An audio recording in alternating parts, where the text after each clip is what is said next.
ವೇದವಾಕ್ಯವನ್ನೆಲ್ಲ ಕನ್ನಡವೇ ಬೋಧಿಸುತ್ತ ಜನರ ವೇದಾಂತಿಗೆ ರಚಿಸುವ ಸಾಧುಗಳಿಗೆ ಮಣಿಯುವೆನು ಸಾಧುಗಳಿಗೆ ಮಣಿಯುವೆನು ನಿಜ ಮುನಿಯ ಗ್ರಂಥವನು ನಿಜವಾಗಿ ಬೇಳೆ ನಿಜ ಧರ್ಮದ ಮುಡಗಿಸುವ ಸುಜನರಿಗೆ ನಿತ್ಯ ನಮಿಸುವೆನೋ ಸುಜನರಿಗೆ ನಿತ್ಯ ನಮಿಸುವೆನೋ ಜೀವರಿಗೆಲ್ಲ ಅದ್ವೈತ ಬೋಧನೆ ಶುದ್ಧರನ್ನಾಗಿ ಗೈದ ಶ್ರೀ ಜಡಿಸಿದ್ದ ಸಿದ್ಧರುಡರಿಗೆ ನನ್ನನಂತೆ ಶಿವರುಡರಿಗೆ ನನ್ನನಂತೆ ಬಾಳ ವೇದಾಂತಕ್ಕೆ ಸರಿ ಬಾಳ ಗರ್ಜನೆ ಕೇಳುವ ತನಕ ಬಾಳ ಕೂಗುತ್ತಲಿರ್ಬರೆ ಶಾಸ್ತ್ರವೆಂಬುವ ನರಿಗಳು ಬಾಳ ಶಕ್ತಿಯ ಶಿವ ಗರ್ಜನೆ ಬಾಳ ಕೇಳಿದ ಬಳಿಕ ಕೂಗವು ಬಾಳ ಕೇಳಲು ಬೇಕು ವೇದಾಂತೆಂಬ ಶಾಸ್ತ್ರವನ್ನು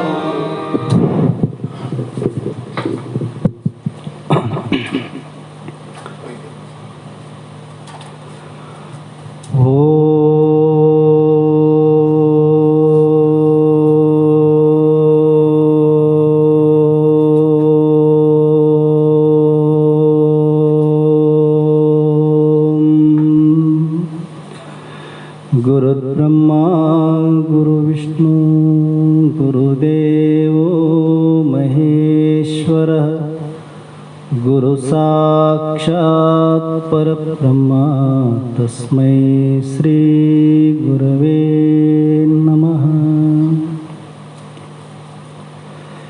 ಪರಮ ಪೂಜ್ಯ ಸದ್ಗುರು ಶ್ರೋತ್ರಿಯ ಬ್ರಹ್ಮನಿಷ್ಠರು ಶ್ರೀ ಅಭಿನವ ನಿಜಗುಣ ಪಂಗಳ ಶ್ರೀಚರಣ ಕಮಲಗಳಲ್ಲಿ ಸಾಷ್ಟಾಂಗಪೂರ್ವಕವಾಗಿ ನಮನಗಳನ್ನು ಗೈಯುತ್ತಾ ಪರಮ ಪೂಜ್ಯರು ಶ್ರೋತ್ರಿಯ ಬ್ರಹ್ಮನಿಷ್ಠರು ಬ್ರಹ್ಮಲೀನರಾದ ಸದ್ಗುರು ಶ್ರೀ ಬಸವಾನಂದಾಜಿಯವರ ಶ್ರೀಚರಣ ಕಮಲಗಳನ್ನು ಮಂದಿರದಲ್ಲಿ ಸ್ಥಾಪಿಸಿ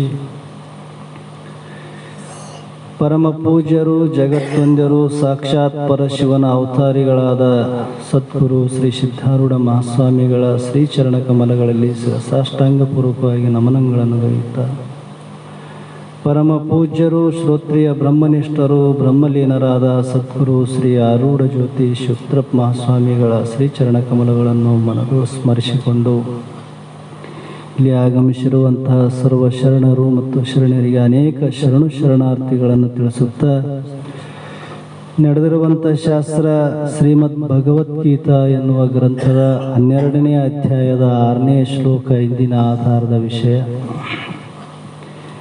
ಈ ಒಂದು 12ನೇ ಅಧ್ಯಾಯದಲ್ಲಿ ನಿರ್ಗುಣ ಉಪಾಸನ ಪರವಾದಂಥ ವಿಷಯವನ್ನು ಇಲ್ಲಿಯ ಪರ್ಯಂತರ ಹೇಳ್ತಾ ಬಂದಿರತಕ್ಕಂಥದ್ದು ವಿಷಯ. ಈ ಒಂದು 6ನೇ ಶ್ಲೋಕದಲ್ಲಿ ಏತು ಸರ್ವಾಣಿ ಕರ್ಮಾಣಿ ಮಯಿ ಸನ್ಯಾಸ ಮತ್ಪರಃ ಅನೇನೈವ ಯೋಗೇನ ಮಾಂ ಧ್ಯಾಯಂತೆ ಉಪಾಸತೆ ಅಂತ ಈ ಒಂದು ಶ್ಲೋಕದಲ್ಲಿ ಹೇಳ್ತಾರೆ. ಯಾವ ರೀತಿಯಪ್ಪ ಅಂತಂದರೆ ಭಗವಂತನು ಭಕ್ತರಿಗೆ ಇಲ್ಲಿ ಏನಪ್ಪ ಅಂದ್ರೆ ಆಶ್ವಾಸನೆಯನ್ನು ಕೊಡ್ತಾರೆ. ಅರ್ಜುನನಿಗೆ ಉಪದೇಶ ಮಾಡುವ ಸಂದರ್ಭದಲ್ಲಿ ಇಲ್ಲಿ ಹೇಳ್ತಾನ, ವಿಶ್ವರೂಪವನ್ನು ಧರಿಸಿದ್ದ ವಿಶ್ವವೆಲ್ಲನೂ ಸೂಜಿ ಮನೆಯಷ್ಟು ಉಳಿಯದೆ ಪರಮಾತ್ಮನಿಂದ ತುಂಬಿರತಕ್ಕಂಥ ಈ ವಿಷಯ. ವಿಶ್ವರೂಪ ಅಂದರೆ ಏನು ಸಾಮಾನ್ಯ ಅಲ್ಲ, ಪರಿಪೂರ್ಣವಾಗಿರುವಂಥ ತನ್ನ ಯಥಾರ್ಥ ಸ್ವರೂಪವನ್ನು ನೋಡಿರ್ತಕ್ಕಂಥ ಇಂಥ ಸ್ವರೂಪವನ್ನು ನೋಡಿದಂಥ ಯಾವ ಜ್ಞಾನ ದೃಷ್ಟಿಯಿಂದ ಉಂಟಾದರೆ ಸಾಕು ಅಂತ ಹೇಳ್ತಾರೆ. ಇದು ಸಾಮಾನ್ಯ ಎಲ್ಲರಿಗೆ ಅದು ಆಗೋ ಮಾತಲ್ಲ. ಇದಕ್ಕೆ ಆ ಒಂದು ಜ್ಞಾನದ ದೃಷ್ಟಿ ಬರಬೇಕು. ಪರಿಪೂರ್ಣ ಭಾವ ನಾವು ಯಾವಾಗ ನಮ್ಮ ಅನುಭವಕ್ಕೆ ಬರ್ತದಪ್ಪ ಅಂತಂದ್ರೆ ಅದು ಜ್ಞಾನದಿಂದನೇ ಸಾಧ್ಯ. ಇಂಥ ಜ್ಞಾನ ನಮಗೆ ದೊರಿಬೇಕಾಗಿತ್ತಪ್ಪ ಅಂದರೆ ಹೆಂಗೆ ಅರ್ಜುನಿಗೆ ವಿಷ್ಣು ಭಗವಂತ ಅವನ ಪ್ರಸನ್ನತೆಯಿಂದ ಆ ಜ್ಞಾನವನ್ನು ಪಡೆದು, ಅದರಂಗೆ ಸದ್ಗುರುನಾಥನ ಪ್ರಸನ್ನತೆಯಿಂದನೇ ಇಂಥ ದಿವ್ಯ ಜ್ಞಾನವನ್ನು ನಮಗೆ ಪ್ರಾಪ್ತಿ ಆಗ್ತದೆ ಹೊರತು ಇದು ಬಿಟ್ಟರೆ ಬೇರೆ ಸಾಧನೆ ಇಲ್ಲ. ಈ ರೀತಿಯಿಂದ ಜ್ಞಾನವು ಅಂದರೆ ಅಜ್ಞಾನ ದೃಷ್ಟಿಗೆ ಪ್ರಪಂಚ ದರ್ಶನ. ನಮ್ಮ ಸಾಮಾನ್ಯ ದೃಷ್ಟಿಗೆ ಏನಾಗ್ತದಪ್ಪ ಅಂದ್ರೆ ಭೇದನೆ ಕಾಣ್ತದೆ ನೋಡು. ಪ್ರಪಂಚ ಭೇದವಾಗಿ ಕಾಣ್ತದೆ ನಮಗೆ, ಪ್ರಪಂಚ ದೃಷ್ಟಿ ಕಾಣ್ತದೆ ನಮಗೆ. ಸಾಮಾನ್ಯವಾಗಿ ಭೌತಿಕ ವಸ್ತುಗಳು, ದೇಹದಲ್ಲೇ ನಾವು ನೋಡ್ತಕ್ಕಂಥ ವಸ್ತುಗಳು, ಇದು ಸಾಮಾನ್ಯ ಅಜ್ಞಾನ ದೃಷ್ಟಿಯಲ್ಲಿ ಬಾಹ್ಯದ ದೃಷ್ಟಿ ಇರ್ತದೆ ಇದು. ಹೀಗೆ ಈ ಅಜ್ಞಾನ ದೃಷ್ಟಿ ಏನಪ್ಪ ಅಂದ್ರೆ ಜ್ಞಾನ ದೃಷ್ಟಿಗೆ ಪರಮಾತ್ಮನ ದರ್ಶನವು ನಮಗೆ ಯಾವಾಗ ಈ ದರ್ಶನ ಆಗ್ತದಪ್ಪ ಅಂದರೆ ಜ್ಞಾನ ದೃಷ್ಟಿಯಿಂದ ಆ ಪರಮಾತ್ಮನ ದರ್ಶನ ಆಗ್ತದೆ ಹೊರತು, ಅವನು ಸಾಕ್ಷಾತ್ಕಾರ ಆಗ್ತದೆ ಹೊರತು ಈ ಬಾಹ್ಯ ದೃಷ್ಟಿಯಿಂದ ನೋಡಿದಾಗ. ಈ ಬಾಹ್ಯ ದೃಷ್ಟಿಯಲ್ಲಿ ನಮಗೇನು ಗೋಚರ ಆಗ್ತದಪ್ಪ ಅಂದ್ರೆ ಕೇವಲ ಶರೀರ ದೃಷ್ಟಿಯಿಂದ ಉಳ್ಳವರು. ಅದಕ್ಕೆ ಇಂಥ ಜ್ಞಾನ ದೃಷ್ಟಿಯನ್ನು ಇದು ಹೊರಗಡೆ ಹುಡುಕಿದರೆ ಕಾಣೋದಲ್ಲ. ಹೇಗಪ್ಪ ಅಂತಂದ್ರೆ ದೃಷ್ಟಿ ಜ್ಞಾನಮಯಂ ಕೃತ್ವ ಪಶ್ಯತ್ ಬ್ರಹ್ಮಮಯಂ ಜಗತ್ ಅಂತ ಹೇಳ್ತದೆ, ಒಂದು ಶ್ರುತಿ ಉಪದೇಶ ಮಾಡ್ತದೆ. ಯಾವಾಗ ನಮ್ಮ ದೃಷ್ಟಿ ಜ್ಞಾನಮಯವಾಗ್ತದ ಅಂದ್ರೆ ಸಾಮಾನ್ಯ ನಮ್ಮ ದೃಷ್ಟಿ ಏನದ ಬಾಹ್ಯದ ಸ್ಥೂಲ ದೃಷ್ಟಿಯಿಂದ ನಾವು ನೋಡ್ತೀವಿ. ನಮ್ಮ ದೃಷ್ಟಿ ಎಲ್ಲಿಗೆ ಅದಪ್ಪ ಅಂದ್ರೆ ನಮ್ಗೆ ಎಷ್ಟು ಬುದ್ಧಿಗೆ ಗೋಚರ ಆಗ್ತದೆ ಅಷ್ಟೇ ವಿಷಯವನ್ನು ಗ್ರಹಣ ಮಾಡ್ತೀವಿ ನಾವು ಸ್ಥೂಲವಾಗಿ. ಆದರೆ ಇದಕ್ಕೆ ಬಹಳ ಸೂಕ್ಷ್ಮ ದೃಷ್ಟಿ ಬೇಕು. ಇಂಥ ಸೂಕ್ಷ್ಮ ದೃಷ್ಟಿ ನಮಗೆ ದೊರಿಬೇಕಾಗಿತ್ತಪ್ಪ ಅಂತಂದ್ರೆ ಅದಕ್ಕೆ ಸದ್ಗುರುನಾಥನ ಕೃಪೆನೂ ಬೇಕು, ಅದಕ್ಕೆ ಪ್ರಯತ್ನನೂ ಬೇಕು. ಸುಮ್ಮನೆ ಅಂತ ಬರೋದಲ್ಲ, ಸುಮ್ಮನೆ ಅದು ಪ್ರಾಪ್ತಿ ಆಗೋದಲ್ಲ. ಅದಕ್ಕೆ ಎಲ್ಲೋ ಒಬ್ಬ ಧೀರ ಪುರುಷನಿಗೆ ಇದು ಸಾಧ್ಯ ಅಂತ ಉಪನಿಷತ್ ಕೂಡ ಹೇಳ್ತದೆ. ಯಾಕಂದ್ರೆ ಎಲ್ಲರಿಗೂ ಇದು ತಿಳಿಯೋದೂ ಅಲ್ಲ. ಪರಂಚಿಕಾನಿ ವ್ಯತೃಣ ಸ್ವಯಂಭೂ ಪರಾಜ್ಞ ಪಶ್ಯಂತಿನ ಅಂತರಾತ್ಮ ಕಚ್ಚಿತ್ ಧೀರ ಪ್ರತ್ಯಗಾತ್ಮ ಐಕ್ಷತೆ ಅಮೃತತ್ವ ಇಚ್ಛನ್ ಅಂತ ಉಪನಿಷತ್ ಹೇಳ್ತದೆ. ಸಾಮಾನ್ಯ ದೃಷ್ಟಿಯಲ್ಲಿ ನಾವು ನೋಡಿದಾಗ ನಮಗೇನು ಕಾಣ್ತದೆ ಹೊರಗಿಂದ ಕಾಣ್ತದೆ. ಯಾಕೆ ಕಾಣ್ತದ್ರಿ ಹಂಗಂದ್ರೆ ಜಗತ್ ಸೃಷ್ಟಿನೇ ಹಂಗಾಗ್ಯದ. ಭಗವಂತನ ಸೃಷ್ಟಿ ಹೆಂಗದ, ಎಲ್ಲ ಹೊರಗೆ ನೋಡಂಗ ಇಟ್ಟುಬಿಟ್ಟ. ಕಣ್ಣು ಹೊರಗೆ ನೋಡ್ತಾ, ಕಿವಿ ಹೊರಗ, ಮೂಗು ಹೊರಗಿಂದೇ ಗ್ರಹಣ ಮಾಡ್ತಾ ಒಳಗೆ. ಇದಕ್ಕೆ ಅಂತರ್ಮುಖವನ್ನು ನೋಡ್ತಕ್ಕಂಥ ಸಾಮರ್ಥ್ಯ ಇಲ್ಲ ನೋಡ್ರಿ. ಕಣ್ಣಿಗೆ ತನ್ನ ಹಿಂದಿದ್ದು ನೋಡ್ತಕ್ಕಂಥ ಸಾಮರ್ಥ್ಯ ಅದಕ್ಕಿಲ್ಲ. ಅದಕ್ಕೆ ಇವೆಲ್ಲ ಬಹಿರ್ಮುಖವಾಗಿ ಇಟ್ಟಿರುವುದರಿಂದ ಇವು ಹೊರಗಿಂದೇ ವಿಷಯವನ್ನು ಗ್ರಹಣ ಮಾಡ್ತವೆ ಹೊರತು ಇದಕ್ಕೆ ಸಾಕ್ಷಿಯಾಗಿರುವಂಥ ಪ್ರತ್ಯೇಗಾತ್ಮನ ನೋಡ್ತಕ್ಕಂಥ ಸಾಮರ್ಥ್ಯ ಇಂದ್ರಿಯಗಳಿಗಿಲ್ಲ. ಆದ್ರೆ ಮತ್ತೆ ಇದು ಯಾರಿಗೆ ಸಾಧ್ಯ ಆಗ್ತದೆ ಅಂದ್ರೆ ಕಚ್ಚಿತ್ ಧೀರ ಪ್ರತ್ಯೇಗಾತ್ಮ ಏವ ಐಕ್ಷತೆ ಅಂತ. ಯಾವನೋ ಒಬ್ಬ ಧೀರ ಪುರುಷನು ಅಂದ್ರೆ ಈ ವಿಷಯ ವಾಸನೆಯನ್ನು, ಧೀರ ಅಂದ್ರೆ ವಿಷಯ ವಾಸನವನ್ನು ಕೆಡಿಸಿಕೊಂಡಿರ್ತಕ್ಕಂಥವನು. ವಿಷಯ ಬುದ್ಧಿಯಲ್ಲಿ ಏನ ಪ್ರೀತಿ ಇತ್ತೋ ಮೋಹ ಇತ್ತೋ ಆ ಮೋಹವನ್ನು ಕಳಚಿಕೊಂಡು ಸದ್ಗುರುನಾಥನಿಗೆ ಶರಣಾಗತನಾಗಿರ್ತಕ್ಕಂಥವನೇ ಧೀರ. ಅಂಥ ಧೀರ ಪುರುಷನಿಗೆ ಮಾತ್ರ ಆ ಅಮೃತತ್ವ ಅಂದ್ರೆ ತನ್ನ ಸ್ವರೂಪ ಸಾಕ್ಷಾತ್ಕಾರವನ್ನು ಪ್ರಾಪ್ತಿ ಮಾಡಿಕೊಳ್ಳಲಿಕ್ಕೆ ಸಾಧ್ಯ ಆಗ್ತದೆ ಹೊರತು ಎಲ್ಲರಿಗೂ ಅದು ಸಾಧ್ಯ ಅಲ್ಲ. ಅಂಥ ಧೀರರಲ್ಲಿ ಆದಂಥ ಅರ್ಜುನ, ನಿನಗೆ ದಿವ್ಯ ದೃಷ್ಟಿಯನ್ನು ನಾನು ದಯಪಾಲಿಸಿದೆ, ಇದರಿಂದ ನೀನು ನನ್ನ ಯಥಾರ್ಥ ಸ್ವರೂಪವನ್ನು ನೋಡಿದ್ದಿ. ಅದಕ್ಕೆ ಇಂಥ ದೃಷ್ಟಿಯು ಅಂತಃಕರಣ ವೃತ್ತಿಯೆಂದು ಅರ್ಥ ಮಾಡಿಕೊಳ್ಳಬೇಕು ಅಂದರು ಅವರು. ಈ ದೃಷ್ಟಿ ಆದರೂ ಕೂಡ ಎಲ್ಲಿಂದ ಅಂಥ ಸ್ವರೂಪದ ನಮ್ಮ ಅನುಭವಕ್ಕೆ ಬರಬೇಕಾಗಿತ್ತಪ್ಪ ಅಂದರೆ ಸಾಮಾನ್ಯವಾಗಿ ಅಂತಃಕರಣ ವೃತ್ತಿ ಸಾಮಾನ್ಯ ರೂಪದಲ್ಲಿ ಬಹಿರ್ಮುಖ ಇರ್ತಾವೆ. ಅದನ್ನು ಅಭ್ಯಾಸದಿಂದ ಗುರುಶಾಸ್ತ್ರಾದಿಗಳ ಅನುಭವದಿಂದ ಯುಕ್ತಿಯಿಂದ ಅಂತರ್ಮುಖ ಆದಾಗ ನಾನೇ ಪರಬ್ರಹ್ಮ ಸ್ವರೂಪನಿದ್ದೇನೆ ಎಂಬ ಅನುಭವ ಜ್ಞಾನವು ಉದಯ ಆಗ್ತದೆ. ಅದಕ್ಕೆ ನಿರಂತರ ಹೇಳ್ಯಾರಲ್ಲ ನಿಜಗೊಂಡ್ರು, ಶ್ರೀ ಗುರು ವಚನೋಪದೇಶವನ್ನು ಆಲಿಸಿದಾಗಲೇ ಹೌದು ನರರಿಗೆ ಮುಕ್ತಿ ಅಂತ ಹೇಳಿದರು. ವಚನೋಪದೇಶ, ಯಾರು ಗುರುವಿನ ಮಾತಿನಲ್ಲಿ ವಿಶ್ವಾಸವುಳ್ಳವರು ಅದಕ್ಕೆ ವಚನೋಪದೇಶ ಅಂದ್ರು. ಅವರು ಬರೇ ಉಪದೇಶ ಒಂದು ವಚನ ಒಂದು ಬೇರೆ ಇಲ್ಲ, ಅವ್ರ ಮಾತೇ ಉಪದೇಶ. ಯಾರ ಮಾತು ಕೇಳಬೇಕು ಅದಕ್ಕೆ ಅದು ಸ್ಪಷ್ಟ ಹೇಳಿದ್ರು ಅವರು, ಶ್ರೀ ಗುರು ಅಂತ. ಎಲ್ಲರೂ ಆಡೋ ಮಾತೇ ಆದರೆ ಮಹಾತ್ಮರು ಶರಣರು ಆಡುವಂಥ ಮಾತಲ್ಲ, ಅದಕ್ಕೆ ವಚನ ಅಂತ ಕರೆದ. ಅಂಥ ವಾಕ್ಯಗಳನ್ನು ಯಾರು ಶ್ರೀಗುರು ವಚನೋಪದೇಶವನ್ನು ಆಲಿಸಿದ ಅಂದ್ರೆ ಬಹುವಚನ ಪ್ರಯೋಗ ಮಾಡಿದ್ರು ನೋಡ್ರಿ. ಅಲ್ಲಿ ಬರೇ ಆಲಿಸಿ ಅಂತ ಒಂದೇ ಹೇಳಿಲ್ಲ. ಆಲಿಸಿ ಅಂದ್ರೆ ಬರೀ ಕೇಳೋದಾಯ್ತು. ಕೇಳಿದಷ್ಟೇ ಅಲ್ಲ, ಕೇಳಿದಂತೆ ನಾವು ಮನನ ಅಭ್ಯಾಸ ದ್ವಾರ ಅದನ್ನು ದೃಢಪಡಿಸಿಕೊಂಡಾಗ ಹೌದು ನರರಿಗೆ ಮುಕ್ತಿ ಅಂದ್ರು. ಅಂತ ಜ್ಞಾನ ಅಪೇಕ್ಷೆ ಉಳ್ಳಂಥ ಮುಮುಕ್ಷಿಗೆ ಅದು ಸಾಧ್ಯ ಅದ. ಅಂಥ ಮೋಕ್ಷವನ್ನು ಅವನು ಪಡಿಲಿಕ್ಕೆ ಅಧಿಕಾರಿ ಇದ್ದಾನೆ. ಅಂಥದ್ದನ್ನ ಯಾರು ಪ್ರಯತ್ನ ಪೂರ್ವಕವಾಗಿ ಪಡಿತಾರೋ ಅವರಿಗೆ ಇದು ಸಾಧ್ಯ ಅನ್ನುವಂಥ ಮಾತನ್ನ ಇಲ್ಲಿ ಹೇಳಿಕೆ ಅಂತ ಬಂದು, ಇಂಥ ದೃಷ್ಟಿಯಿಂದ ನೀನು ಅಧಿಷ್ಠಾನವನ್ನು ನೋಡುವುದು ಜ್ಞಾನ ದೃಷ್ಟಿ, ಕಲ್ಪಿತ ನಾಮರೂಪಗಳನ್ನು ನೋಡುವುದು ಅಜ್ಞಾನ ದೃಷ್ಟಿ. ಎಲ್ಲದಕ್ಕೆ ಅಧಿಷ್ಠಾನ ಏನದ? ಪರಬ್ರಹ್ಮ. ಹಗ್ಗ ಅಧಿಷ್ಠಾನ ಅದ, ಅದರಲ್ಲಿ ಕಲ್ಪಿತವಾದ ಹಾವು ಏನದ? ಇದು ಸಾಮಾನ್ಯ ನಮ್ಮ ಬುದ್ಧಿ ದೃಷ್ಟಿಯಿಂದ ನಾವು ನೋಡ್ತಕ್ಕಂಥದ್ದು. ಅದು ಕಲ್ಪಿತ ಅದ, ಅದು ಸ್ಥಿರವಾಗಿರತಕ್ಕಂಥದ್ದಲ್ಲ. ಆ ಅಧಿಷ್ಠಾನದ ಜ್ಞಾನ ನಮ್ಗೆ ಯಾವಾಗ ಆಯ್ತು? ಇದು ಕಲ್ಪಿತ ಭ್ರಮೆ ನಮಗೆ ನಿವೃತ್ತಿ ಆಗ್ತದೆ. ಹಗ್ಗದಲ್ಲಿ ಹಾವು 3 ಕಾಲದೊಳಗೆ ಇಲ್ಲೇ ಇಲ್ಲ, ಇಲ್ಲದೆ ಇದ್ರೂ ಕೂಡ ಅಜ್ಞಾನ ದೃಷ್ಟಿಯಿಂದ, ತನ್ನ ದೋಷ ದೃಷ್ಟಿಯಿಂದ, ಅಜ್ಞಾನ ದೃಷ್ಟಿಯಿಂದ ಅವನಿಗೆ ಹಾವಾಗಿ ತೋರಿತು. ಅದನ್ನು ಯಾವಾಗ ತಾನು ವಿಚಾರ ಮುಖದಿಂದ ತಿಳಿದೋ ಅದು ಅಧಿಷ್ಠಾನದ ಜ್ಞಾನ ಆಯಿತು. ಅದರಂತೆ ಯಾರು ತನ್ನ ಯಥಾರ್ಥ ಸ್ವರೂಪವಾಗಿರುವಂಥ, ಎಲ್ಲದಕ್ಕೂ ಆಧಾರ ಅಧಿಷ್ಠಾನನಾಗಿರುವಂಥ ಸತ್ತು ಚಿತ್ತ ನಿತ್ಯ ಪರಿಪೂರ್ಣ ಆನಂದ ರೂಪವಾದ ಆತ್ಮನ ಜ್ಞಾನವನ್ನು ಮಾಡಿಕೊಳ್ಳುತ್ತಾನೋ ಅವನಿಗೆ ಈ ಜಗತ್ತು ಬ್ರಹ್ಮಮಯವಾಗಿ ತೋರುವುದು ಅಂದರು. ಉಳಿದವರಿಗೆ ಏನು ತೋರ್ತದೆ? ಭೇದವಾಗಿ ತೋರ್ತದೆ. ಭೇದ ತೋರೋದಕ್ಕೆ ಏನು ಕಾರಣ ಅಂದ್ರೆ ಅಜ್ಞಾನ ಕಾರಣ. ಯಾರಿಗೆ ಅಭೇದವಾಗಿ ತನ್ನ ಯಥಾರ್ಥ ಸ್ವರೂಪದ ಜ್ಞಾನ ಆಗ್ತದ ಅವರಿಗೆ ಮಾತ್ರ ಈ ಜಗತ್ತು ಎಲ್ಲೋ ಬ್ರಹ್ಮ ಸ್ವರೂಪವಾಗಿ ತೋರ್ತದೆ ಅಂದ್ರು ಅವರು. ಈ ರೀತಿಯಿಂದ ಇರುವುದು ಕಾಣುವ ಕುಂಭವು ಇದಕ್ಕೆ ಮುಂಚೆ, ಅದಕ್ಕೆ ದೃಷ್ಟಾಂತ ಕೊಡ್ತಾರೆ ಅವರು. ಕುಂಭವು ಇದಕ್ಕೆ ಮುಂಚೆ ಇರಲಿಲ್ಲ, ಮುಂದೆ ಇರುವುದಿಲ್ಲ. ಕುಂಭ ಅಂದ್ರೆ ಗಡಿಗೆ. ಮೊದಲೈತೇನು? ಗಡಿಗೆ ಮಾಡೋಕ್ಕಿಂತ ಮೊದಲು ಪೂರ್ವದಲ್ಲೇ ಮಣ್ಣೆ ಐತೆ, ಗಡಿಗೆ ಆದಾಗ ಮಣ್ಣೆ ಐತೆ.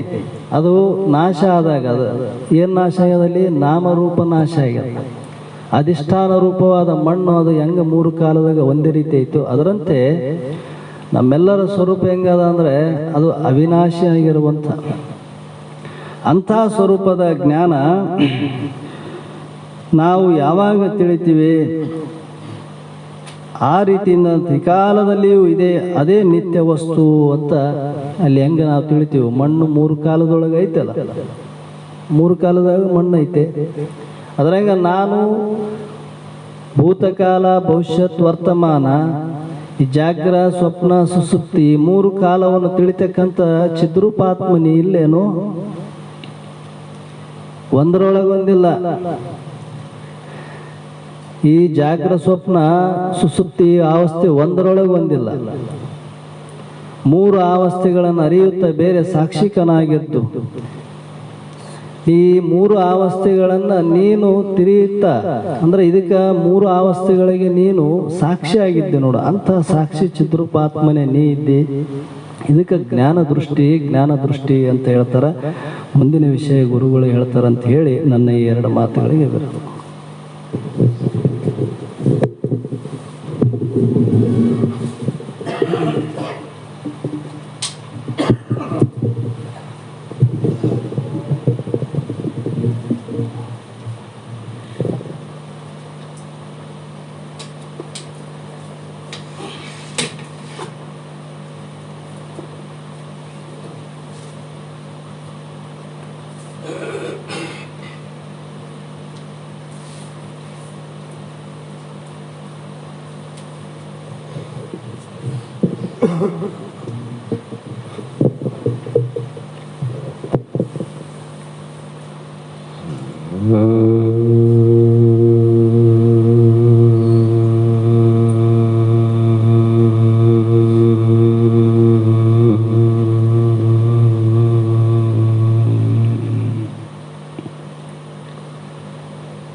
ध्यानमूलो गुरुर्मूर्ति पूजमूलं गुरुर्पादं मंत्रमूलं गुरुर्वाक्यं मुक्तिमूलो गुरुकृपः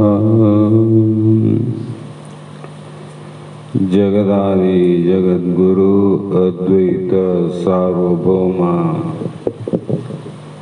भक्तर मुक्तर कल्प वृक्ष कामधेनु सद्गुरु सिद्धारूढ़ महास्वामिಗಳ ಶ್ರೀ ಪಾದ ಪದ್ಮಗಳಿಗೂ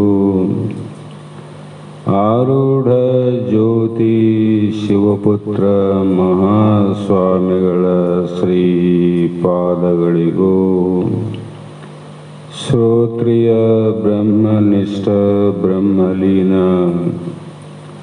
ನೇರ ನಿಷ್ಠುರವಾದಿ ನಿರಂತರ ಜ್ಞಾನದಾಸೋಹಿ ಬಸವಾನಂದ ಮಹಾಸ್ವಾಮಿಗಳ ಶ್ರೀ ಚರಣ ಕಮಲಗಳಿಗೂ ಅನಂತ ಅನಂತ ದೀರ್ಘ ದಂಡ ಪ್ರಣಾಮಗಳನ್ನು ಸಮರ್ಪಿಸುತ್ತ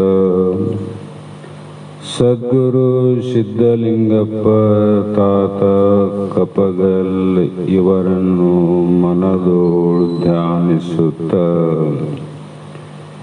ಈ ದಿನದ ಸತ್ಸಂಗದಲ್ಲಿ ಭಾಗಿಯಾಗಿರತಕ್ಕಂಥ ಪೂಜ್ಯರಾದ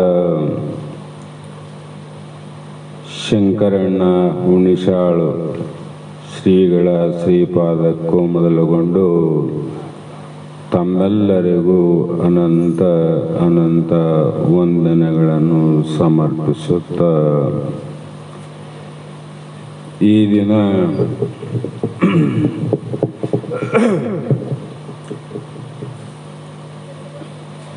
ಇಲ್ಲಿಯವರೆಗೂ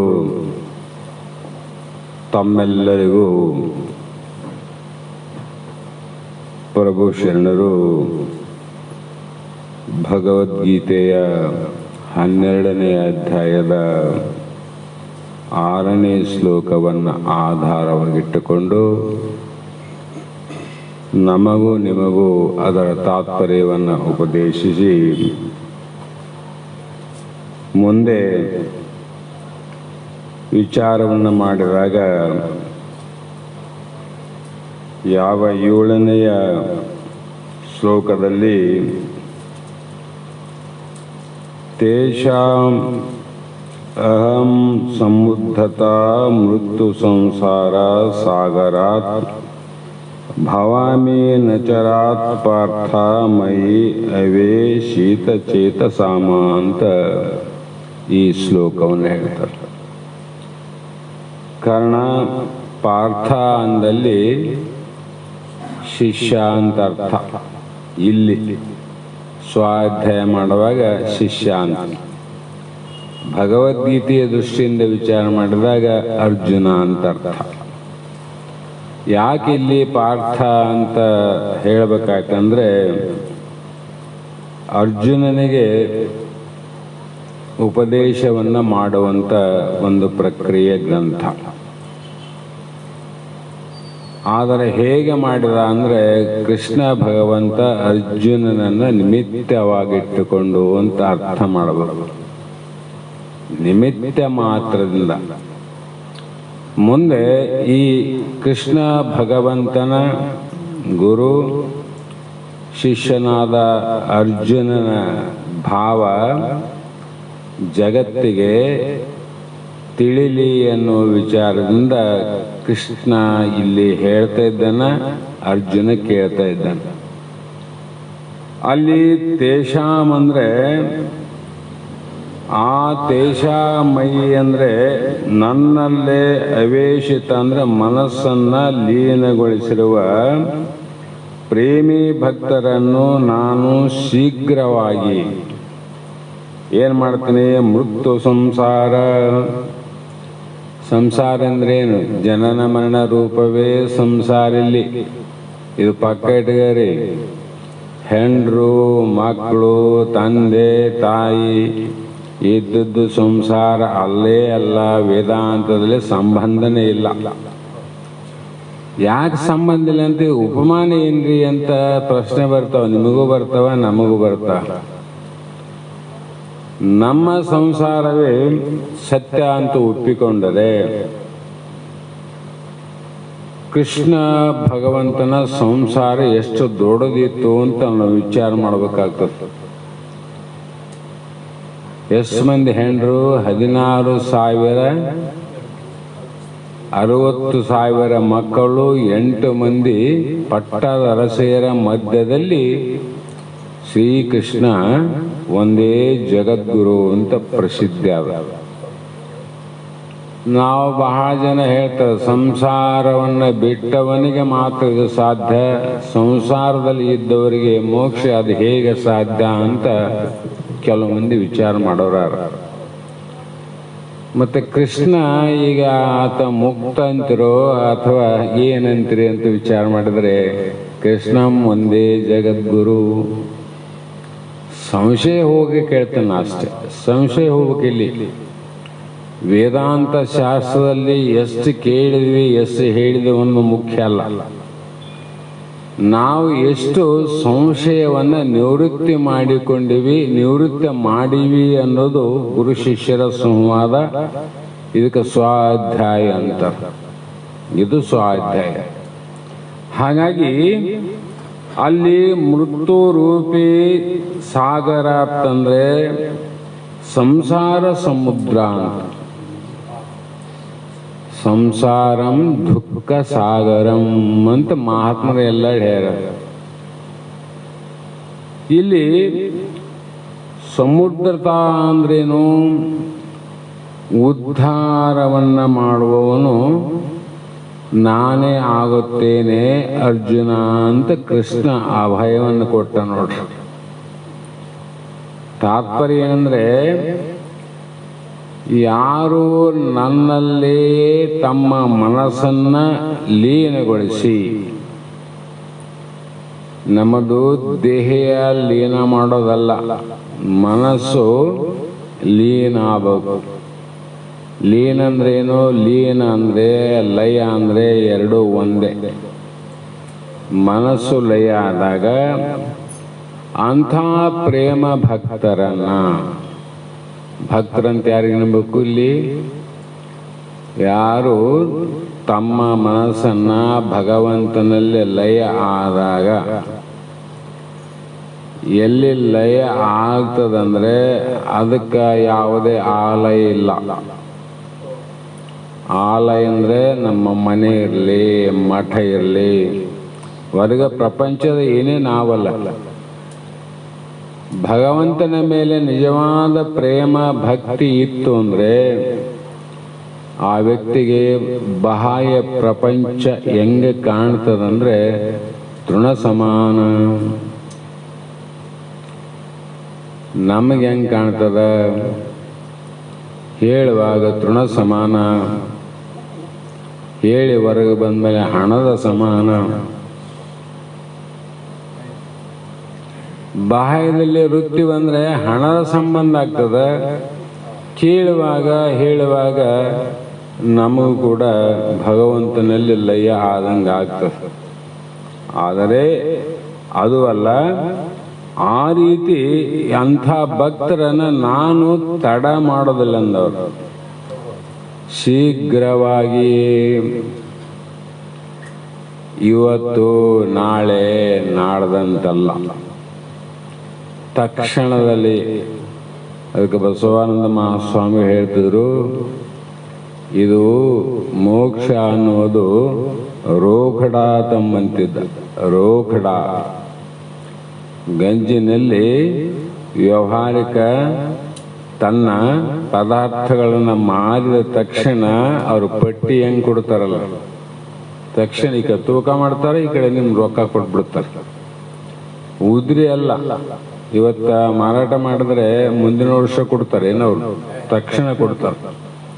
ಅವರಂತೆ ಆ ಭಗವಂತ ಏನು ಮಾಡ್ತಾನಂದ್ರೆ ಮೃತ್ಯು ರೂಪಿ ಸಂಸಾರ ಸಮುದ್ರದಿಂದ ಪಾರ ಮಾಡಿ ನಮಗೆ ಈ ಒಂದು ದುಃಖ ಏನಾದಲ್ಲ, ಈ ದುಃಖವನ್ನ ಕಳೆಯೋರು ಯಾರು ಅಂದ್ರೆ ಮೊದಲೇ ಅದು ಗುರುವಿನಿಂದ, ಪರಮಾತ್ಮನಿಂದ. ಮತ್ತೆ ಎರಡಾತಲ್ರಿ, ಪರಮಾತ್ಮ ಮತ್ತೆ ಗುರುನಾಥ ಅಂತ ಎರಡು ತಂದ್ರಿ ಅಂದ್ರೆ ಸಾಕ್ಷಾತ್ ಭರ್ಗೋ ನರಾಕುರಿದೆ ಅಂತ ವೇದ ಪ್ರಮಾಣ. ಇಲ್ಲಿ ಎರಡು ಅಂತ ವಿಚಾರ ಮಾಡಬಾರದು. ಹೇಳುವಾಗ ಆ ನಿರಾಕಾರವಾಗಿರ್ತಕ್ಕಂಥ ಪರಮಾತ್ಮನೇ, ನಿರ್ಗುಣವಾಗಿರ್ತಕ್ಕಂಥ ಪರಮಾತ್ಮನೇ ಸಗುಣ ಸಹಕಾರದ ದೇಹವನ್ನು ತೊಟ್ಟು ಈ ಜಗತ್ತಿಗೆ ಬಂದನ. ಯಾಕೆ ಬಂದನಂದ್ರೆ ನಮ್ಮೆಲ್ಲರ ಉದ್ಧಾರಕ್ಕಾಗಿ ಬಂದರ ಅವರು. ನಮ್ಮ ಸಂಸಾರ ದುಃಖವನ್ನ ಕಳೆಯೋಕ್ಕೋಸ್ಕರ ಹುಟ್ಟಿ ಬಂದಾರ. ಹಾಗಾಗಿ ಇಲ್ಲಿ ಏನಾಗ್ತದ್ರಿ ಅಂತ ವಿಚಾರ ಮಾಡಿದ್ರೆ ನಮಗೆ ದೊಡ್ಡ ವ್ಯಾಧಿ ಅದ. ಎಂಥ ವ್ಯಾಧಿ? ದೃಷ್ಟಿಂ ಜ್ಞಾನಮಯಂ ಕೃತ್ವಾ ಪಶ್ಯೇತ್ ಬ್ರಹ್ಮಮಯಂ ಜಗತ್ತು ಅಂದ್ರು. ನಮ್ಮ ದೃಷ್ಟಿಯನ್ನ ಏನು ಮಾಡಿಕೊಂಡು ನೋಡಬೇಕು ಭಗವಂತನಲ್ಲಿ ಅಂದ್ರೆ ಭಗವಂತನ ಸ್ಟೇಟಸ್ ಅಂದ್ರೆ ಭಗವಂತನ ಲೇವಲ್, ಪರಮಾತ್ಮ ಯಾವ ಲೇವಲ್ ಅಲ್ಲ ಅದೇ ಲೇವಲಲ್ಲಿ ಹೋಗಿ ಆತನಲ್ಲಿ ನಾವು ಲಯ ಮಾಡಬೇಕು. ಹೌದಿಲ್ರಿ? ಎರಡು ವಸ್ತುಗಳು ಕೂಡಬೇಕಾದ್ರೆ ಆ ಎರಡು ವಸ್ತುಗಳ ಗುಣ ಒಂದೇ ಇರಬೇಕು. ಎಣ್ಣೆ ಹಾಲಿನಲ್ಲಿ ಕೂಡಂಗಿಲ್ಲ. ಹಾಲಿನಲ್ಲಿ ಕೂಡಬೇಕಾಗಿದ್ರೆ ಮತ್ತೆ ಹಾಲೇ ಹಾಕಬೇಕು. ಅದರಂತೆ ನಾವೆಲ್ಲರೂ ಕೂಡ ನಮ್ಮ ದೃಷ್ಟಿ ಏನಾಗಬೇಕಂದ್ರೆ ಅದು ಬ್ರಹ್ಮಮಯ ಆಗಬೇಕು ಅಂತ. ಬ್ರಹ್ಮನ್ನ ನೋಡಬೇಕಾಗಿದ್ರೆ ನಾವು ಬ್ರಹ್ಮಮಯ ಆಗಬೇಕು.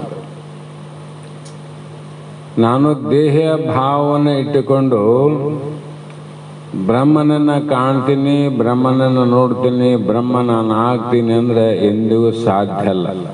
ಈ ವ್ಯಾಧಿ ಅಂತಕ್ಕಂಥದ್ದು ನಮ್ಮನ್ನು ಬಿಟ್ಟು ಹೋಗೋದಿಲ್ಲ. ಅದಕ್ಕೇನು ಮಾಡಬೇಕು ಅಂದ್ರೆ ಒಂದು ಸಲ ಏನಾಯ್ತು ಅಂದ್ರೆ ಒಂದು ಊರಲ್ಲಿ ಒಬ್ಬ ಶ್ರೀಮಂತ ಇದ್ದ. ಅವನಿಗೊಂದು ದೊಡ್ಡ ಮಹಾವ್ಯಾಧಿ, ದೊಡ್ಡ ರೋಗ ಬಂದಿತ್ತು. ಆ ರೋಗ ಯಾವ ಔಷಧಿಯಿಂದ ಕೂಡ ಗುಣನೇ ಆಗಲಿಲ್ಲ. ಆವಾಗ ಆತನ ದೇಹ ಪರ್ಯಂತರ ದಿವಸ ದಿವಸ ಕ್ಷೀಣ ಆಗ್ತಾ ಕೃಶತ್ವದಿಂದ ಮಾಡಬೇಕಾದ ಎಲ್ಲ ಪ್ರಯತ್ನಗಳು ಮಾಡಾಯಿತು. ಹೀಗೆ ಇರುವಾಗ ಆ ರೋಗ ವಾಸಿ ಆಗದೇ ಇದ್ದಂಥ ಸಂದರ್ಭದಲ್ಲಿ ಕಾಲಾನುಗುಣವಾಗಿ ಒಂದು ದಿನ ಒಬ್ಬ ಸಾಧು ಅಲ್ಲಿ ಬಂದ.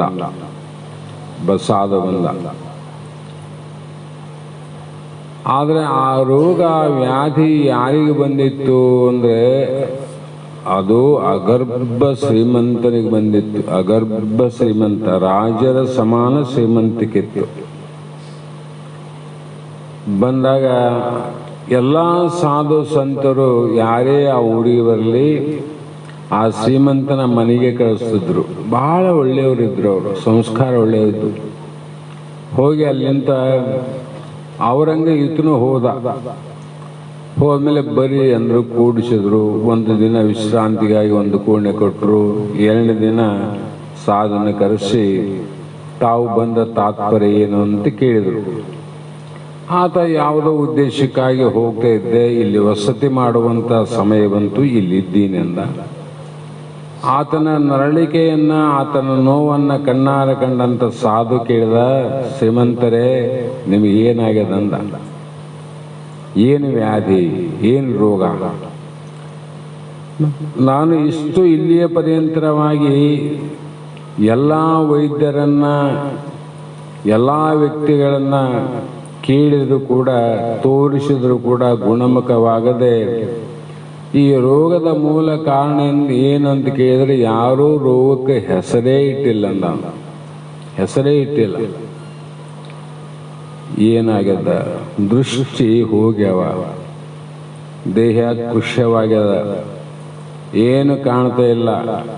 ಈ ಕಣ್ಣು ಬರಲಿ ಅಂತ ಎಷ್ಟು ಪ್ರಯತ್ನ ಮಾಡಿ, ಎಷ್ಟು ಔಷಧ ಉಪಚಾರ ಮಾಡಿದ್ರು ಕೂಡ ಕಣ್ಣು ಕಾಣ್ತಾ ಇಲ್ಲ. ಆವಾಗ ಸಾಧು ಹೇಳಿದ, ಶ್ರೀಮಂತರೇ, ನಾನೊಂದು ಮಾತು ಹೇಳ್ತೇನೆ. ನೀವು ದೊಡ್ಡ ದೊಡ್ಡ ಶ್ರೀಮಂತರು, ದೊಡ್ಡ ದೊಡ್ಡ ವೈದ್ಯರಲ್ಲಿ ಹೋಗಿರ್ಬೋದು, ಆದ್ರೆ ನಾನು ಹೇಳುವ ಒಂದು ಔಷಧವನ್ನು ಸ್ವಲ್ಪ ಪ್ರಯೋಗ ಮಾಡಿ ನೋಡು ಅಂದ. ಅವನಿಗನಿಸ್ತು, ಇಲ್ಲಿ ಬಿಡು, ತಾನಾಗಿ ಇದ್ದಲ್ಲಿ ಬಂದು ಹೇಳ್ತಾನಂದಾಗ ಕೇಳಿದ್ರಾಯ್ತು ಅಂತ ಮನಸ್ಸು ಮಾಡಿ ಹೇಳ್ರಂದ. ಈ ದೃಷ್ಟಿ ದೋಷ ಹೋಗಕ್ಕಾಗಿತ್ತು ಅಂದ್ರೆ ಏನು ಮಾಡು, ಬೆಳಿಗ್ಗೆಲಿಂದ ಸಾಯಂಕಾಲ ಆಗೋವರೆಗೂ ನೀವು ಹೊರಗೆ ಹೋಗಲಿ, ಮನೇಲಿ ಇರಲಿ, ಎಲ್ಲೇ ತಿರುಗಾಡ್ರಿ, ನಿನಗೆ ಹಸಿರು ಬಣ್ಣವನ್ನೇ ನೋಡಬೇಕು ವಿನಃ ಆ ಬಣ್ಣವನ್ನು ಬಿಟ್ಟು ಮತ್ತೊಂದು ಬಣ್ಣವನ್ನು ನೀನು ನೋಡಬಾರದು. ಈ ರೀತಿ ಕೆಲವು ದಿನ ಸಾಧನೆ ಮಾಡ್ರಿ, ನಿಮಗೆ ದೃಷ್ಟಿ ಬರ್ತದೆ ಅಂತ ಹೇಳಿದ. ಅದೇನು ದೊಡ್ಡ ಮಾತು ಅಂತೇಳಿ ಪ್ರಯೋಗ ಮಾಡಮಂತ ಆಗಲಿ ಅಂತ ಭಾಷೆ ಕೊಟ್ಟ. ಸಾಧು ಹೇಳ್ದ, ಇನ್ನು ಕೆಲವು ದಿನ ಬಿಟ್ಟು ಮತ್ತೆ ಬರ್ತೀನಿ, ಆವಾಗ ಈ ಔಷಧದ ಪರಿಣಾಮ ಏನಾಗಿದೆ ಅಂತ ನನಗೆ ಹೇಳಬೇಕು ಅಂದ. ಆಗಲ್ರಿ ಅಂದ. ಆತಗೇನು ಸ್ವಲ್ಪ ದಕ್ಷಿಣೆಯನ್ನು ಕೊಟ್ಟು ಕಳಿಸಿದ್ರು. ಎರಡನೇ ದಿನ ಸಾಧು ಹೇಳಿದ ಮಾತು ತಲೆಯಲ್ಲಿ, ಮನಸ್ಸಿನಲ್ಲಿ ಬಹಳ ಪರಿಣಾಮ ಬೀರಿತು. ಇದೊಂದು ಯಾಕೆ ನೋಡಬಾರದು, ಅದೇನು ದೊಡ್ಡ ಖರ್ಚು, ಬರೀ ಹಸಿರು ನೋಡೋದಲ್ಲ ಅಂತೇಳಿ ಪ್ರಾರಂಭ ಮಾಡಿದ. ಮತ್ತೆ ಎಲ್ಲಾದ್ರೂ ತಿರುಗಾಡೋದು, ಹೋಗೋದು, ಬರೋದು ಅದಲ್ಲ. ಅವಾಗ ಹೊರಗೆ ಹೋದ ಕಡೆ ನಾಳೆ ಎಲ್ಲಿಗೆ ಹೋಗ್ಬೇಕಂದ್ರೆ, ಇಂತಲ್ಲಿಗೆ ಹೋಗ್ಬೇಕಂದ್ರೆ ಆ ದಾರಿ ಅದಲ್ಲ, ಸುತ್ತಮುತ್ತೆಲ್ಲ ಹಸಿರು ಬಣ್ಣ ಬೆಳೆಯೋದು, ಹಸಿರು ಬಣ್ಣ ಬೆಳೆಯೋದು. ಹೀಗೆ ಹಸಿರು ಬೆಳೆದು ಬೆಳೆದು ಬೆಳೆದು ಒಂದಿನ, ಎರಡು ದಿನ, ಸುಮಾರು ದಿನ ಆಗೋದ್ರೊಳಗಾಗಿ ಎಲ್ಲ ಆತನ ರಾಜ್ಯದಂತಿದ್ದ ದೊಡ್ಡ ಪಟ್ಟಣ ಬರೀ ಹಸಿರೇ ಆಯ್ತು. ಎಲ್ಲೆನ್ನು ನೋಡು ಹಸಿರೇ ಹಸಿರು. ಕೆಲವು ದಿನ ಆದ ಮೇಲೆ ಆ ಸಾಧು ಹೇಳಿದಂಗೆ ಆ ಊರಿಗೆ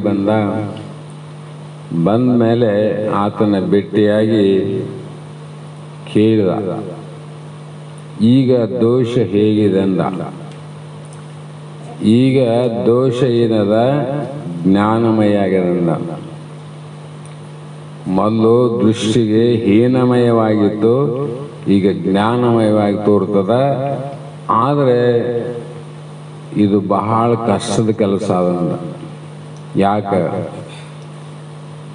ನಾನು ಎಲ್ಲಿ ಹೋದರೂ ಕೂಡ ಈ ಹಸಿರೇ ನೋಡ್ಬೇಕಂತ ಹೇಳಿದ ಕಾರಣ ಒಂದು ಬೇರೆ ಬಣ್ಣ ಉಳಿಲಾದ ಹಸಿರು ಬಣ್ಣ ಬೆಳೆಯೋದಕ್ಕೋಸ್ಕರವಾಗಿ ಎದ್ದ ಸಂಪತ್ತೆಲ್ಲ ಖರ್ಚಾಗ್ಯದಲ್ಲ. ಇದು ಬಹಳ ಕಷ್ಟದ ಕೆಲಸ ಅಂದ. ಆವಾಗ ಸಾಧು ಹೇಳ್ದ, ನೋಡು, ಇದು ಬಹಳ ಕಷ್ಟದ್ದಲ್ಲ, ನೀ ಸರಿಯಾಗಿ ತಿಳ್ಕೊಂಡಿಲ್ಲ ಅಂದ. ನಾನೇನು ಹೇಳಿನಿ, ಹಸರನ್ನೇ ನೋಡು ಅಂತ ಹೇಳಿದ್ದೆ. ಇಷ್ಟು ದುಡ್ಡನ್ನು ನೀನು ಖರ್ಚು ಮಾಡಿರ್ಕಂತ ಮುಂಚಿತವಾಗಿ ಒಂದು ಹಸಿರು ಬಣ್ಣದ ಚಸ್ಮವನ್ನು ಕಣ್ಣಿಗೆ ಹಾಕಿದ್ರೆ ಜಗತ್ತೆಲ್ಲ ಹೇಗೆ ಕಾಣ್ತಿತ್ತು? ಹಸಿರಾಗಿ ಕಾಣ್ತಿತ್ತು. ಅಂದ್ರೆ ಜಗತ್ತಿನಲ್ಲಿ ನಾವೇನು ನೋಡ್ಬೇಕಾಗಂದ್ರೆ ಜಗದೀಶನನ್ನು ನೋಡ್ಬೇಕಾಗ್ಯದ. ಈ ದೃಷ್ಟಿಗೆ ಬರೇ ಜಗತ್ತೇ ಕಾಣ್ತದ, ನಾಮರೂಪ ಕಾಣ್ತದ ಜಗತ್ತು. ಇದರಲ್ಲಿ ಜಗದೀಶ ಆನಿಲ್ಲ. ಬ್ರಹ್ಮನು ತಾನೇ, ಜಗತ್ತನ್ನು ಮಾಡುವಾಗನು ಅವನೇ ಅನ, ಮಾಡಿದ ಮೇಲೂ ಅವನೇ ಅಂದಾಗ ಆ ಬ್ರಹ್ಮ ಮೂರು ಕಾಲದಲ್ಲಿ ಇದ್ದವನೇ. ಅವನು ಸೃಷ್ಟಿ ಮಾಡವನಾನ, ಸೃಷ್ಟಿ ಮಾಡಿದ ಪದಾರ್ಥನ ತಾನೇ ಸೃಷ್ಟಿ ಮಾಡಿ ಪದಾರ್ಥದಲ್ಲಿ ತಾನೇ ಸರ್ವಾಂತರ್ಯಾಮಿಗಿರ್ತಕ್ಕಂಥ ಪರವಸ್ತಾದ ಅದು ಯಾವುದು? ಆತ್ಮ ಅಥವಾ ಬ್ರಹ್ಮ. ಹಾಗೆ ನಾವು ಈ ಜಗತ್ತಿನಲ್ಲಿ ಬಾಹ್ಯದಲ್ಲಿ ಪರಮಾತ್ಮನನ್ನು ನಾವು ಕಾಣಬೇಕಲ್ಲಪ್ಪ. ಈಗ ಬರೇ ಜಗತ್ತು ನಾಮರೂಪನೆ ಕಾಣ್ತದ, ವಿಷಯಾದಿಗಳು ಕಾಣ್ತಾವ, ನಾನಾ ರೀತಿ ಕಾಣ್ತದಿಲ್ಲ. ಇದೆಲ್ಲ ಹೋಗಿ ಮತ್ತೆ ಸುಮ್ಮನೆ ಹೋಗಿದ್ರೆ ಆ ಊರಲ್ಲಿ ಗಿಡ ಮರ ದನ ಕತ್ತೆ ಕುದುರೆ ಕೋಳಿ ಇಲಿ ಹುಲಿ ಎಲ್ಲ ಕಾಣ್ತದಿಲ್ಲ ಅವನಿಗೆ. ಮತ್ತು ಆ ಚಸ್ಮಾ ಹಾಕೊಂಡಾಗ ಅವೆಲ್ಲ ಹಸಿರು ಕಾಣ್ತಾವೆ. ಹುಲಿನೇ ಇರಲಿ ಹಿಲಿನೇ ಇರಲಿ ಗಿಡನೇ ಇರಲಿ ಮರನೇ ಇರಲಿ ಅವೆಲ್ಲವೂ ಹಸಿರೇ ಕಾಣ್ತಾವೆ. ಅದರಂತೆ ಇಲ್ಲಿ ಪರಮಾತ್ಮನಲ್ಲಿ ನಮ್ಮ ಭಕ್ತಿ ಎನ್ನುವುದು ಆ ಮನಸ್ಸಿನಿಂದ ಲಯ ಆದಾಗ ಆವಾಗ ಏನು ಕಾಣ್ತದಂದ್ರೆ ಇದೇ ಜಗತ್ತು ಬ್ರಹ್ಮಮಯ, ಭ್ರಮೆಮಯವಾಗಿ ತೋರುವ ಜಗತ್ತು ಬ್ರಹ್ಮಮಯವಾಗಿ ಕಾಣ್ತದೆ. ಇಷ್ಟೇ ವ್ಯತ್ಯಾಸ. ಜಗತ್ತು ಭ್ರಮೆಮಯವಾಗಿ ಕಾಣ್ತದಿಲ್ಲ, ಅದಕ್ಕೆ ಬರೇ ಭ್ರಮೆಯೊಳಗೆ ಬಿದ್ದು ಸರ್ಪಭೂಷಣ ಹೇಳಿಲ್ಲ, ಇದು ಭ್ರಮೆನೇ ಅಂತ. ಆ ಕಾರಣದಿಂದ ಅಲ್ಲಿ ಹೇಳಿದಂತೆ ಇಲ್ಲಿ ಕೂಡ ಅರ್ಜುನನಿಗೆ ಕೃಷ್ಣ ಭಗವಂತ ಹೇಳ್ತಾನ, ನನ್ನಲ್ಲಿ ಮನಸ್ಸನ್ನು ಲಯಗೊಳಿಸಷ್ಟೆ, ಲಯಗೊಳಿಸು. ಆವಾಗ ಅಂಥ ಲಯ ಮಾಡಿದಂಥ ಭಕ್ತರನ್ನ ನಾನು ಶೀಘ್ರವಾಗಿ ರಕ್ಷಣೆ ಮಾಡ್ತಂದ.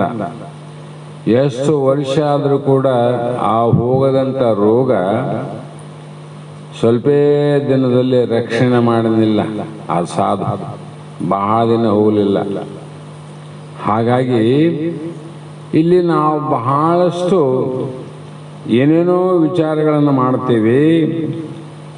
ದೃಷ್ಟಿ ಜ್ಞಾನಮಯ ಆಗಬೇಕಾಗಿತ್ತು. ಆಗಿತ್ತಂದ್ರೆ ಆ ಬ್ರಹ್ಮವು ತ್ರಿಕಾಲ ಆಬಾಧಿತ ಸತ್ಯ. ಬ್ರಹ್ಮ ಹೇಗಿದೆ ಅಂದರೆ 3 ಕಾಲದಲ್ಲಿ ಬಾಧೆ ಬಂದದೆ ಯಾವುದು ಇದೆಯೋ ಅದು ಸತ್ಯ ಅಂತ ಅದಕ್ಕೆ ಪದಗ್ರಹಣ ಪದವಾಕ್ಯ ಅಂತಾರೆ. 3 ಕಾಲದಲ್ಲಿ ಯಾವುದು ಇದೆಯೋ ಅದು ಸತ್ಯ. ನಮ್ಮ ದೇಹ 3 ಕಾಲದಲ್ಲಿ ಆದೇನ್ರಿ. ಹುಟ್ಟಿ ಬರೋದಕ್ಕಿಂತ ಮುಂಚೆ ಈ ದೇಹ ಇದ್ದಿಲ್ಲ. ನಾಳೆ ಪ್ರಾಣ ಹೋದ ಮೇಲೆ ಈ ದೇಹ ಇರೋದಿಲ್ಲ. ಮಧ್ಯಕಾಲದಲ್ಲಿ ಮಾತ್ರ ತೋರ್ತದಂದ್ರೆ ಇದು ಸತ್ಯ ಅಲ್ಲ. ಸತ್ಯ ಅಲ್ಲ ಅಂದ್ರೆ ಏನ್ರಿ? ಇದು ಸತ್ತು ಚಿತ್ತು ನಿತ್ಯ ಆನಂದ ಪರಿಪೂರ್ಣವಾದ ಪರಬ್ರಹ್ಮ ಅಲ್ಲ. ನೀವು ಒಂದು ತಿಳಿದೀಗ. ಇದು ಹೌದಂತ ನಿರ್ಣಯ ಮಾಡಬೇಕಾದ್ರೆ ಮಿಥ್ಯವನ್ನು ವಿಚಾರ ಮಾಡಬೇಕಲ್ಲ. ಯಾವುದು ಸತ್ ಅಂದಲ್ಲಿ ಇದು ವಿರುದ್ಧವಾಗಿ ಅದು ಅಸತ್ತು. ಇದು ಆನಂದ ಅಂದಲ್ಲಿ ಅದು ದುಃಖ. ಅದು ಚೇತನ ಅಂದ್ರೆ ಅದು ಜಡ. ಹೇಗೆ ವಿಚಾರ ಮಾಡಿ ಈ ವಿಚಾರ ಯಾವಾಗ ಬರ್ತದ್ರಿ ಅಂದ್ರೆ ಶಾಸ್ತ್ರ ದೃಷ್ಟಿಯಿಂದ ಶ್ರವಣಾದಿಗಳ ಬೀಜ ಅಂದರ. ಶ್ರವಣಾದಿ ಬೀಜ ಬೀಜ ಬಿತ್ತಲಾರ್ದ ಬೆಳೆ ಎಲ್ಲನೇ ಬೆಳೆದಾರನ್ರಿ? ಬೆಳೆದಾರ? ಇಲ್ಲ, ಬೆಳಿಲಿಕ್ಕೆ ಬರೋದಿಲ್ಲ. ಏನೋ ಒಂದು ಪದಾರ್ಥ ಬೆಳೆದು ಫಲ ಕೊಡಬೇಕಾಗಿದ್ರೆ ಅದಕ್ಕೆ ಮೂಲ ಬೀಜ ಬೇಕಾಗಿರುತ್ತೆ.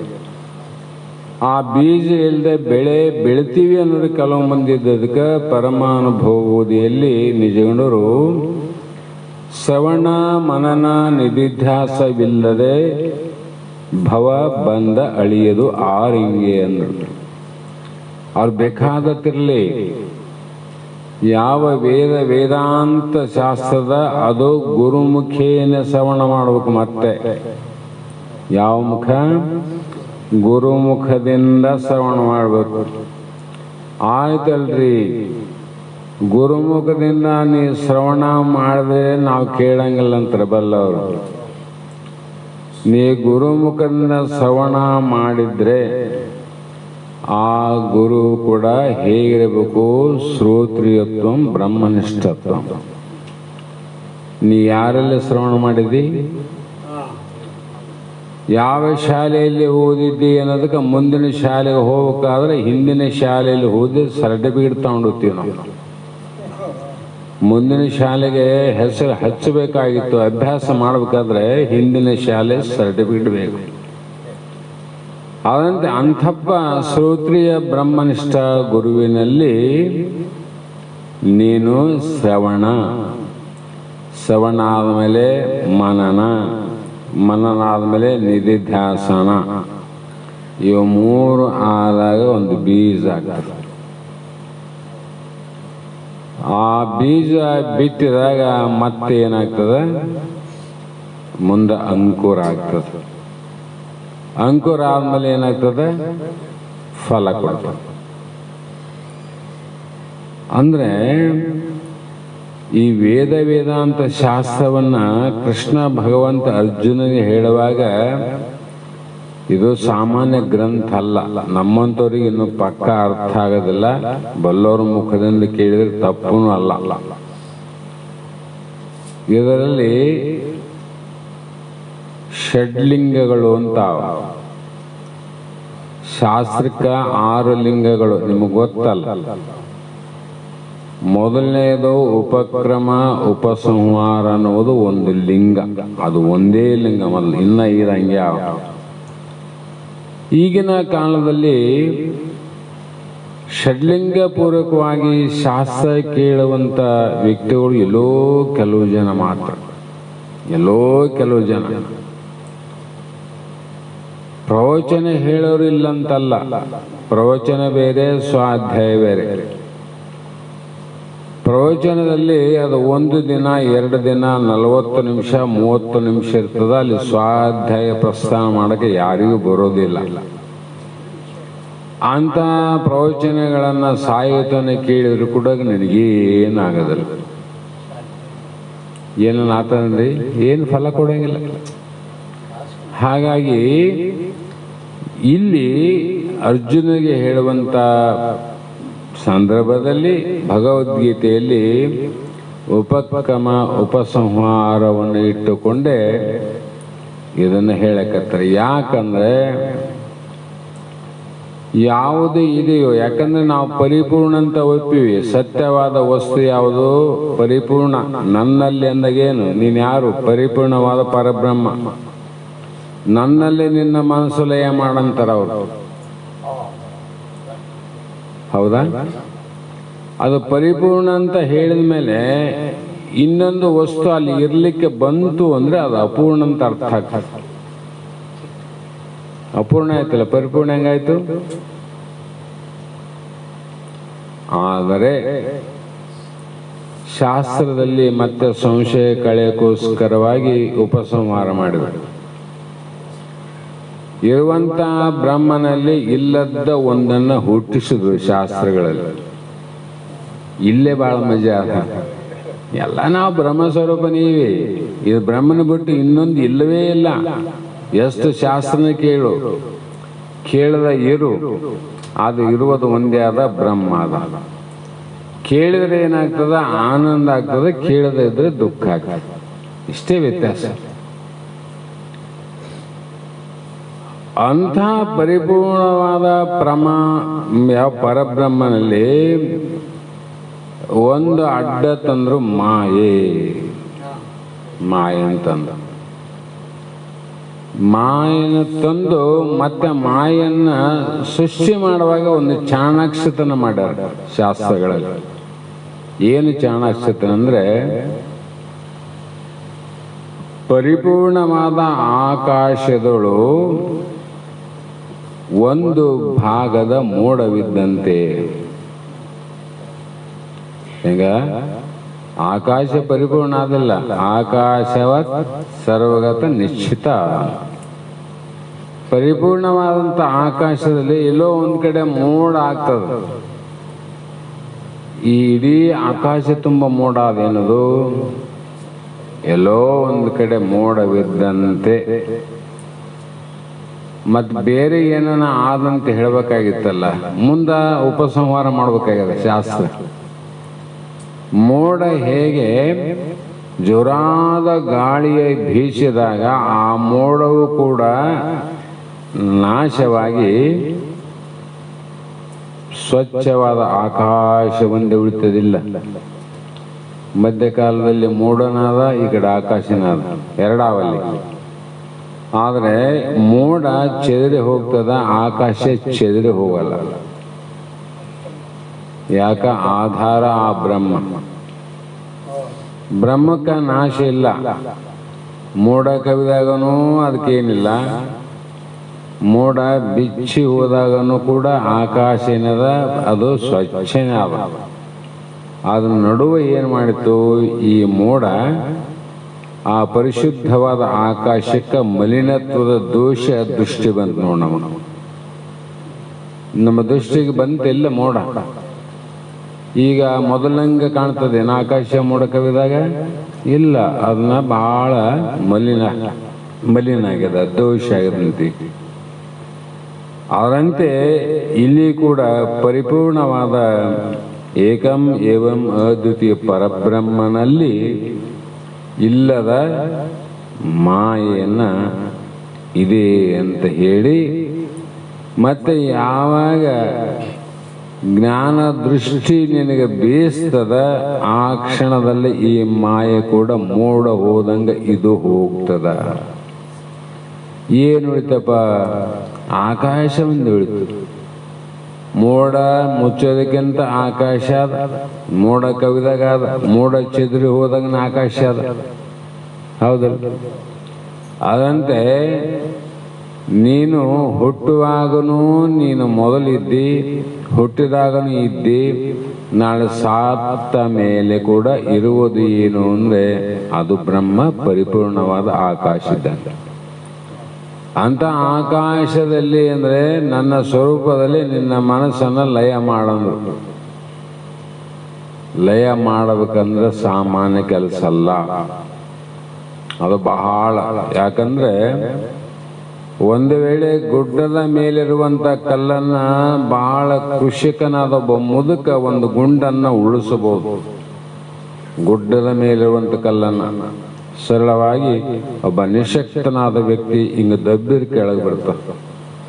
ಆಗ ಬಲಾಢ್ಯವಾದಂಥ ಮಹಾಪುರುಷ ಇದ್ರೂ ಕೂಡ ಕೆಳಗಿನ ಗುಂಡನ್ನ ಮೇಲೆ ಹೋಗಲಿಕ್ಕೆ ಕಷ್ಟ. ಸರಳ ಅದೇನದು? ಬಹಳ ಕಷ್ಟ ಅದ.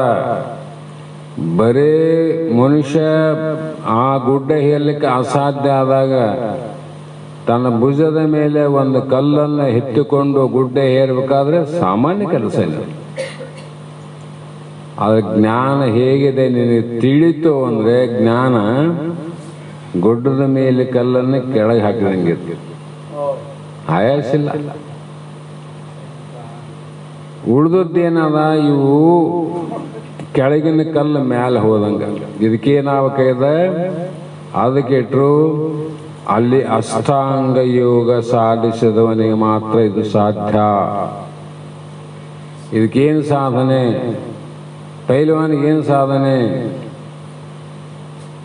ನಮ್ಮೆಲ್ಲರ ಉಂಡಂಗ ರೊಟ್ಟಿ ಅನ್ನ ಬೇಳೆ ತಿನ್ನಂಗಿಲ್ಲ, ಕೊಬ್ಬರಿ ಬೆಲ್ಲ ತುಪ್ಪ ಬೆಣ್ಣೆ ತಿಂತಾನಿಲ್ಲ.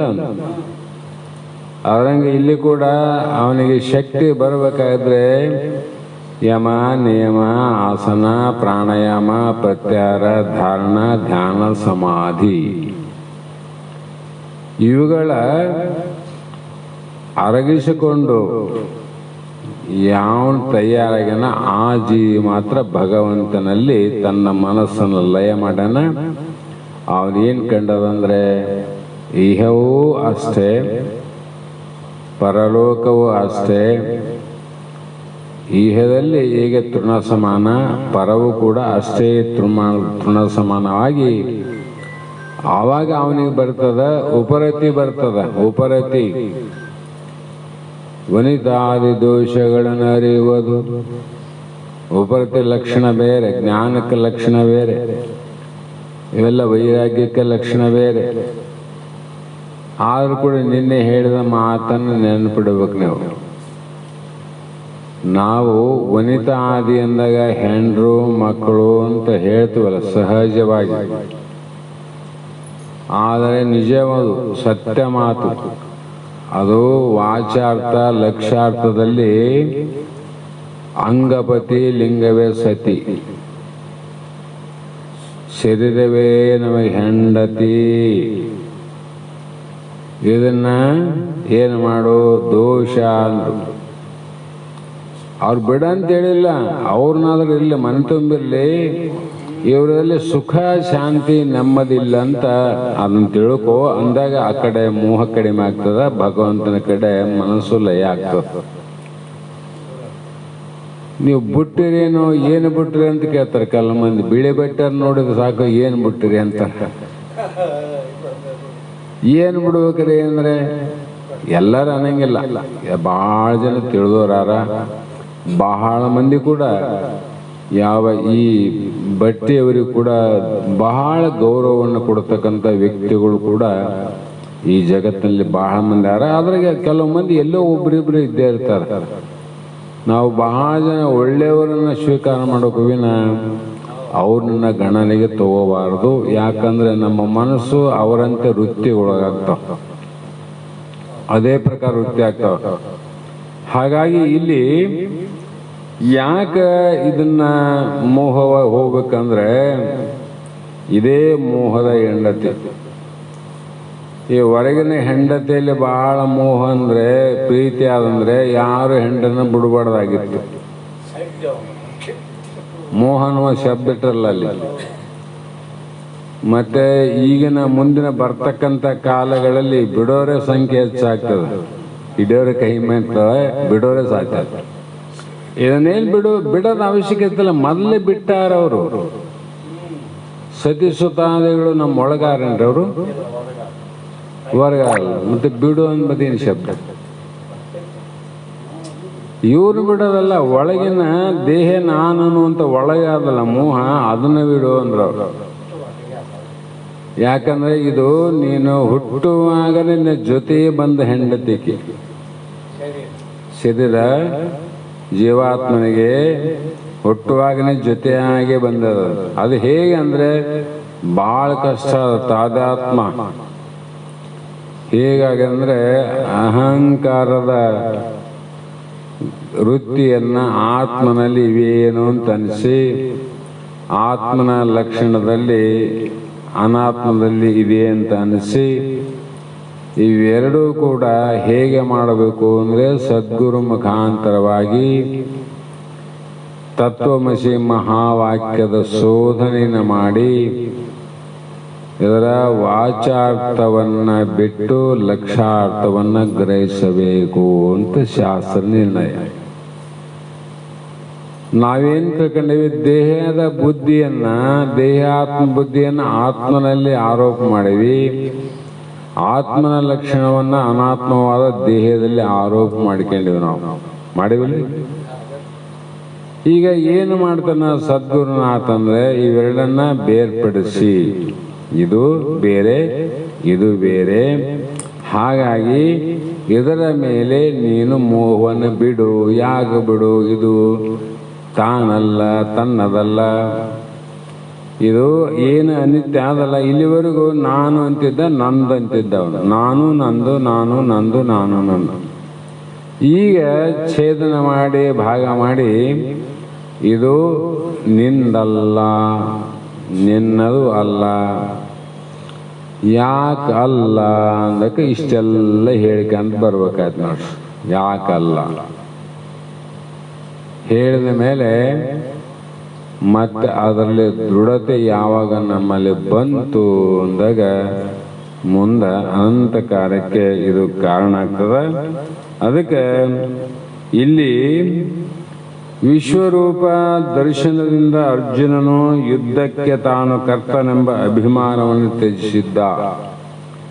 ಯುದ್ಧಕ್ಕೆ ನಾನು ಕಾರಣ ಆಗ್ತೀನಿ, ಕಾರಣ ಆದಾಗ ಇದರ ಕಾರ್ಯದ ಎಲ್ಲ ಫಲಗಳು ಕಾರಣ ಆದವನಿಗೆ ಬರ್ತದೆ. ಅದಕ್ಕಾಗಿ ಯುದ್ಧವನ್ನ ತ್ಯಜಿಸಿದ್ದ, ನಾನು ಮಾಡೋದಿಲ್ಲವಿದ್ದ ಅಂತ ಬಿಟ್ಟಿದ್ದ. ಆದರೆ ಕೃಷ್ಣ ಭಗವಂತ ಹೇಳಿದ, ನೋಡು, ನೀನು ಕೊಲ್ಲುವ ಮುಂಚೆ ನಾ ಎಲ್ಲವನ್ನು ಕೊಲ್ಲಿನಂದ.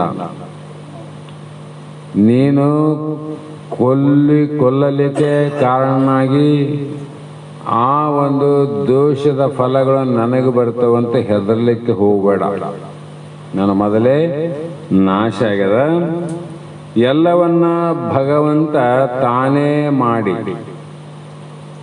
ಯುದ್ಧವನ್ನ ತಾನೇ ಮಾಡಿ ಎಲ್ಲವನ್ನ ನಾಶ ಮಾಡಿ,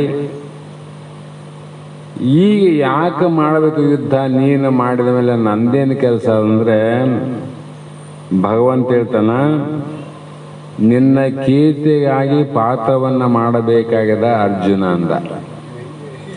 ನಿನ್ನ ಕೀರ್ತಿಗಾಗಿ ನನಗೇನು ಬೇಕಾಗಿದೆ?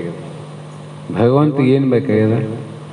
ನಿನ್ನ ಕೀರ್ತಿಗಾಗಿ, ಜಗತ್ತಿನಲ್ಲಿ ಉಳಿಲಿ ಅನ್ನೋ ಉದ್ದೇಶಕ್ಕಾಗಿ ತಾನು ಮಾತ್ರ ನಿಮಿತ್ತನಾಗಿ. ಯಾರ ನಿಮಿತ್ತ? ಅದರಲ್ಲಿ ಅರ್ಜುನ ಭಗವಂತನ ದೃಷ್ಟಿಯಲ್ಲಿ ನಿಮಿತ್ತನಾಗಿ, ಆ ಭಗವಂತನ ಸೂತ್ರಧಾರಿ. ಇದು ಅವನ ಭಕ್ತ ವಾತ್ಸಲ್ಯ.